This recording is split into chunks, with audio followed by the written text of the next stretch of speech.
UPND government of lies? Mulenga Kapwepwe's bold statement shakes Zambia. Good day, viewers. Welcome to another edition of InspirAfrica Official. I'm Nakash. It's Monday, November 10th, and what a week we've had. The winds of political discourse continue to blow strong across our beloved Zambia, and today we bring you a story that has set the nation ablaze with debate. Our lead story tonight: a daughter of Zambia's founding fathers rises to speak truth to power, or is it sedition disguised as patriotism? Picture this: the daughter of Zambia's first vice president, Mulenga Kapwepwe, a man whose blood runs through the very veins of our nation's independence, stands before microphones on a Monday podcast, her voice trembling not with fear, but with righteous indignation. And she utters words that would echo through parliament, through markets, through living rooms across the Copperbelt and beyond. This is a government of lies. What drives a woman of such pedigree, such historical weight, to brand her own government, the democratically elected administration of President Hakainde Hichilema, as purveyors of deliberate deception? Is this the voice of a concerned patriot watching her father's dream crumble into mendacity? Or is this the desperate cry of an opposition sympathizer, weaponizing her family name to destabilize a government struggling to repair a broken economy? When the daughter of independence speaks, does the nation listen, or does it recoil? What happens when trust between leadership and citizenry dissolves into a pool of suspicion and accusation? When the very concept of transparency, that sacred covenant between rulers and ruled, becomes, in her words, nullified? And here's the question that should keep every Zambian awake at night. If she's right, if the pattern she claims to observe is real, what does it mean for our democracy? What does it mean for the generation that will inherit this republic? Can a nation built on lies ever stand? The revelation came to light on a Monday, just hours ago in fact, when Mulenga Kapwepwe appeared as a featured guest on the EMV Monday podcast, a platform known for hard-hitting political discourse. Kapwepwe is not just any commentator. She is the daughter of Mulenga Kapwepwe, Zambia's first vice president under Kenneth Kanda's independence government. Her father was a titan of the liberation struggle, a man whose sacrifice and vision helped birth the nation we call home today. Her words, therefore, carry the weight of historical legitimacy. The trigger incident, the immediate spark for her explosive accusations, a dispute over debt restructuring figures. Finance Minister Dr. Sidimbiko Muzokatwane had recently declared that 94% of Zambia's eligible debt had been successfully restructured, a claim the government positioned as a major victory in stabilizing the economy after years of financial turmoil under the previous Patriotic Front administration. But Kapwepwe wasn't buying it.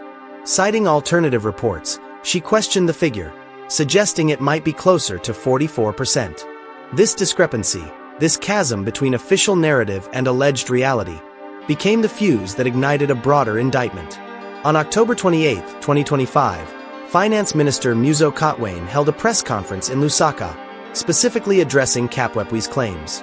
He defended the 94% figure, explaining that the percentage represented debt covered under a memorandum of understanding signed with official creditors following an agreement in principle reached in October 2023. The minister didn't just defend the numbers, he went on the offensive. Government supporters questioned Kapwepwe's credibility, some even mocking her confusion about her father's title, comparing him to former President Edgar Lungu and suggesting she had mixed up facts. The counter-narrative was clear. Mulenga Kapwepwe was creating her own perception, manufacturing controversy, playing politics with technical economic data. But then came the Monday podcast, and Kapwepwe doubled down. In that interview, she expanded her critique beyond debt figures. This wasn't about one incident anymore. This was about a pattern, a systematic culture of dishonesty that she termed a mendocracy, government by lies. She spoke of observing things that are not right in the country. She asked questions that cut to the heart of governance. Why are we being lied to by those in government? Why are lies being told to us as if it is the way of life? The stakes, in her framing, were existential. She invoked Afghanistan, a nation so damaged by deception and conflict that its people don't even know how to recover. The implication was chilling. Zambia was on a similar path. Let's hear Mulenga Kapwepwe in her own words, from that Monday podcast that has set Zambia talking. Mulenga Kapwepwe speaking. When I start talking about a mendocracy, I am not talking because of that one incident, lies on debt restructuring, but because there's a pattern of lies being peddled unchallenged. Notice the language there. Unchallenged. She's not just accusing the government of lying. She's accusing Zambian society, media, and institutions of complicity through silence. She continued, "I am observing that some things are not right in the country. Why are we being lied to by those in government? Why are lies being told to us as if it is the way of life? That is very wrong, worrying, and, above all, very troubling." The repetition, very wrong, worrying, and very troubling, reflects genuine distress, or perhaps rhetorical strategy. Either way, it lands with impact. But her most devastating observation came when she connected lies to the collapse of accountability. The trouble with lies is that they nullify the concept of transparency and accountability of the leadership. The people of Zambia deserve the truth from their leaders. No country has ever been built on lies. No country has ever been built on lies. Let that settle for a moment. She then shared an anecdote, a warning from a friend who had served in Afghanistan. A friend of mine who was stationed in Afghanistan for the first time came back and told me that she did not know that a country could be so damaged. The people in Afghanistan don't even know how to recover, how to get back to what they were. The analogy is stark. Afghanistan, a nation torn by decades of war, corruption, and institutional collapse. Is Kapwepwe suggesting Zambia faces a similar fate under UPND? Now, here's what Finance Minister Dr. Sidambiko Muzokatwane said in his defense, recorded at that October 28 press conference in Lusaka. The truth is that 94% of Zambia's eligible debt has been restructured. The process began with an agreement in principle with official creditors in October 2023, which was later formalized through a memorandum of understanding. The MOU represents 94% of all debt eligible for restructuring. Technical, precise, confident. But did it address the underlying concern about patterns of dishonesty? Or did it simply assert one set of numbers against another? He went further, striking back at Kapwepwe personally. People tend to gloss over the facts and want to create their own position other than what is being said and create a hill out of a mole. Mulenga Kapwepwe has created her own perception of the facts and suggesting the government is lying. And then, the personal blow. Maybe Ichisungu English is a problem the same way she is mixing up Edgar Lungu as being vice president, and her late father should be treated the same. Her father was a former VP and Lungu was a former president. The two different in era, position, and stature. If Ms. Kapwepwe can't get these two facts straight, how can anyone rely on anything that comes out of her mouth? Besides, is she not some kind of actor? Let's remind her this is not a stage. This is not a stage. The government's counter-narrative, Mulenga Kapwepwe, is performing. She's confused. She's unreliable. She's mixing facts. But is attacking the messenger the same as addressing the message? Kapwepwe didn't stop at criticism. She offered something else, a call to conscience for Zambian politicians. "I want to caution politicians in the country to treat each other well because one day you will need each other. I am talking about reconciliation. I think the important thing in politics, and I hope that Zambia will take this lesson to heart, especially the Zambian politicians." She spoke of reflection, of conducting politics without hurting one another. She urged leaders to govern with love and honesty, and not take citizens for granted. Her final words carried the weight of her father's legacy. It is the people who choose leaders. The leaders don't even choose themselves. But let the people say you must lead us, and that person becomes a leader. A reminder, power is borrowed from the people, and it can be taken back. So what does this confrontation really mean? Is it a legitimate crisis of governance, or a political storm in a teacup? From the UPND perspective, this is simple. Opposition mischief-making. Kapwepwe's criticisms fit a broader pattern of attacks from PF-aligned voices and sympathizers who never accepted the 2021 electoral defeat. The government points to tangible achievements, debt restructuring progress, IMF program implementation, constituency development fund expansion, as evidence of good faith governance. Government supporters argue that Kapwepwe's family name shouldn't immunize her from scrutiny. If she's going to make serious allegations about systemic dishonesty, she needs to back them up with more than vibes and anecdotes about Afghanistan. But critics see something different. PF MP Brian Mundable, speaking in September 2025, called UPND a government of contradictions and lies, accusing it of 4 years of broken promises on jobs, electricity, and development.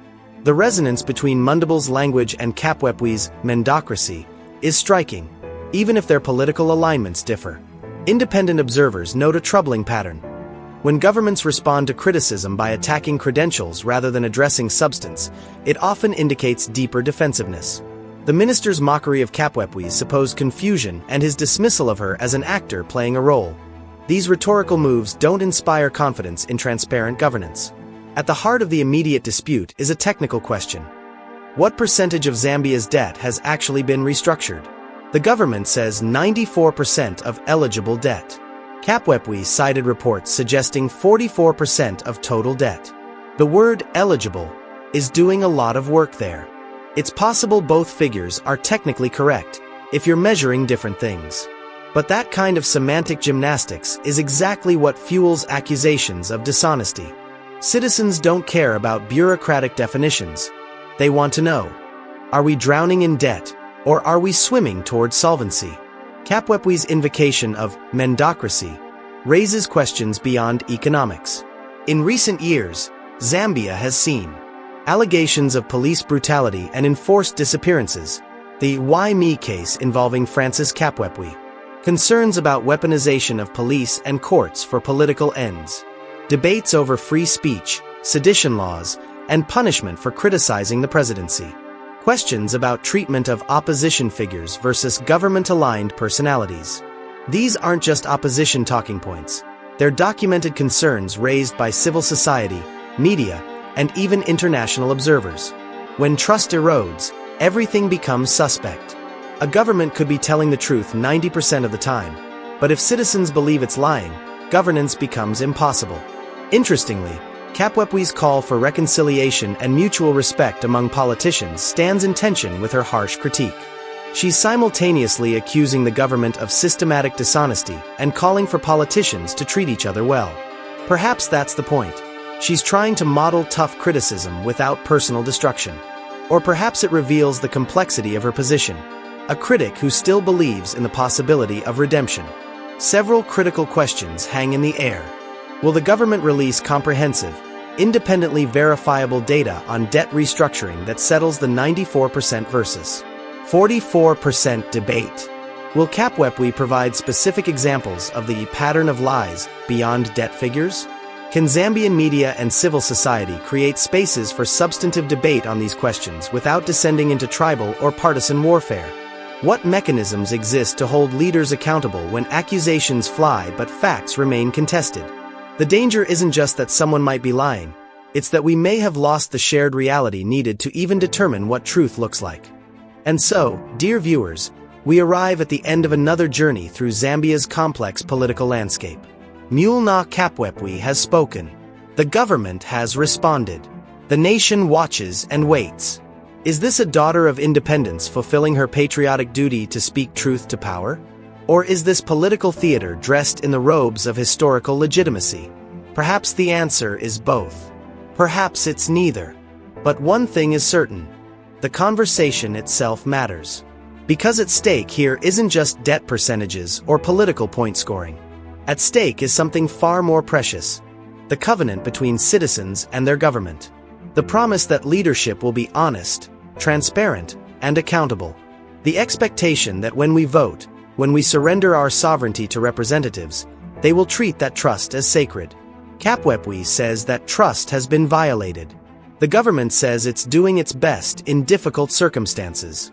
Who's right? That's where you come in. We want to hear from you. Drop your thoughts in the comments below. Do you believe Zambia is being governed honestly? Do you see the pattern Kapwepwe describes? Or do you think this is opposition mischief-making? More importantly, what should Zambian citizens do when they feel their leaders aren't being truthful? How do we create accountability without descending into chaos? This story is far from over. As Zambia moves toward the 2026 elections, these questions of trust, transparency, and truth will only grow more urgent. We'll be here, documenting it all, asking the hard questions, and giving you the information you need to make informed decisions about your country's future. Thank you so much for watching another edition of InspirAfrica Official.